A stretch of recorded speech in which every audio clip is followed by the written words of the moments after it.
Well, so far in this series, we have looked at what specifically ChatGPT is, and we have looked at the ways in which artificial intelligence can impact education and particularly homeschooling.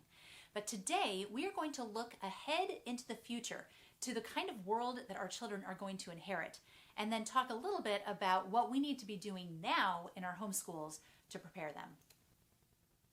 It's a pretty sure thing that any job that is really repetitive or has a lot of routine aspects to it will be filled by AI in the very near future. We already see it happening in things like customer service. A lot of the chats, customer service chats that you do online are run by AI.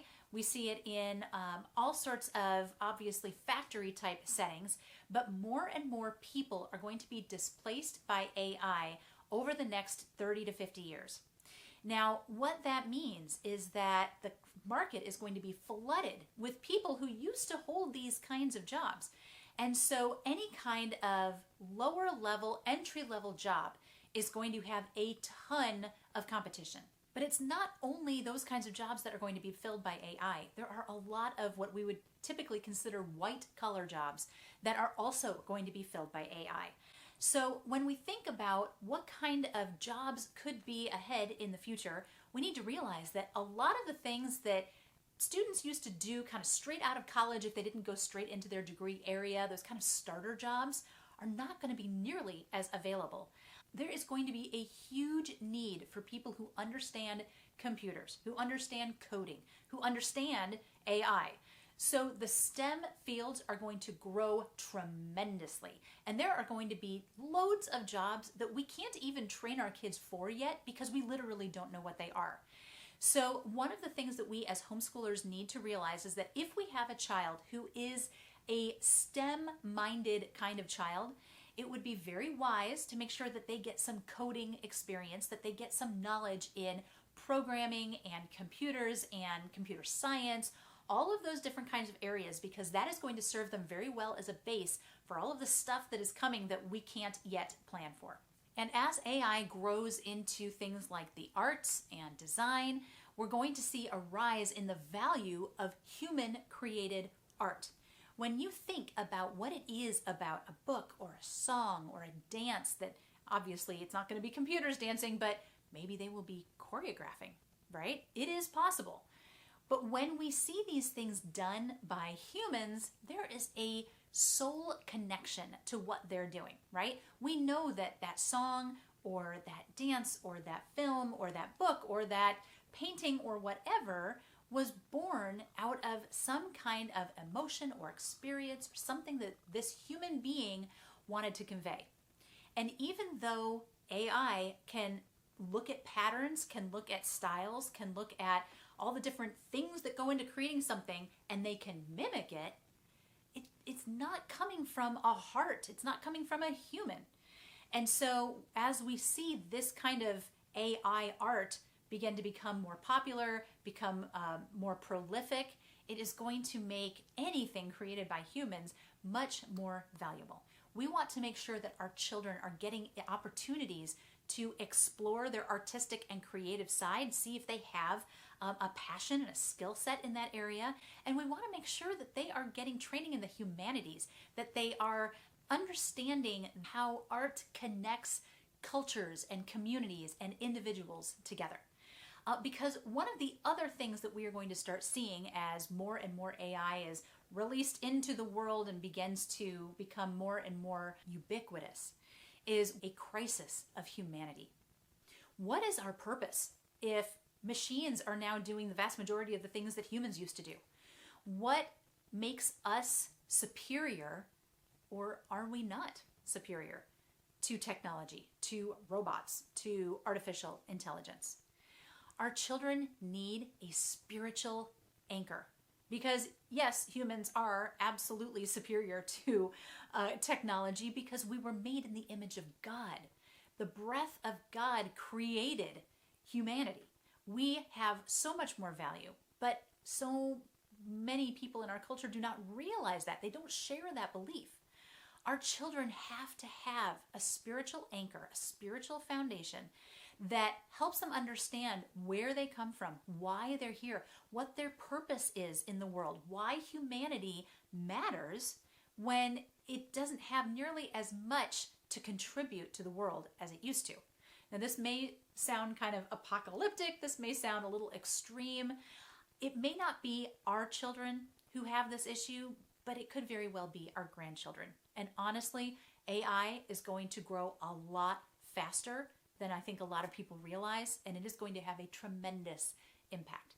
And if we don't start now making sure that we are passing on those virtues and those values and those beliefs to our children, they're not going to have them to pass on to their children. And we don't know how bleak that future might be. We want to make sure that we are sharing with our children the values that we have, our beliefs in Jesus and the Bible and why we were here, and that God created us, and that we have the fingerprints of a creator on our souls, that we are not just meat, that we are not just biology, but that we are four-dimensional. We are not just physical, emotional, mental, but we're spiritual. We have a soul, and that is something that artificial intelligence is never going to be able to recreate. Many of us already live with AI in our homes. That's what we're talking to when we talk to Siri or Alexa or whatever other digital robot you have in your house that sets timers and turns lights on and off and answers questions for you. But one of the side effects of having so many things automated is that we humans have to do a lot less thinking. When was the last time you pulled out a paper map to navigate anywhere?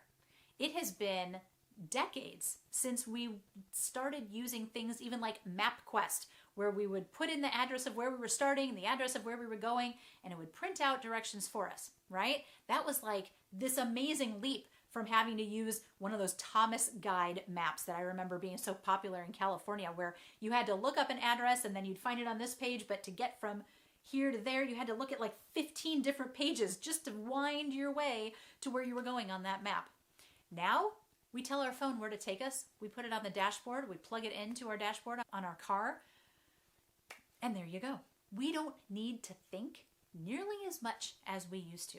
As we see this technology seep even more into private, individual lives, we're going to see even less of a need for us to think or to problem solve or to be creative, because there's a machine that's willing to do it for us.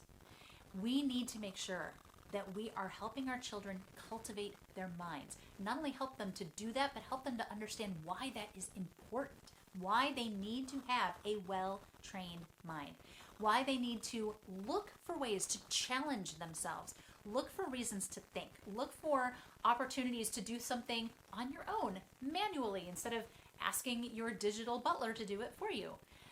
We need to make sure that our children understand how to think critically, how to think outside the box, how to be creative, how to continue being curious and continue to dig for things instead of constantly relying on someone, something to do it for them.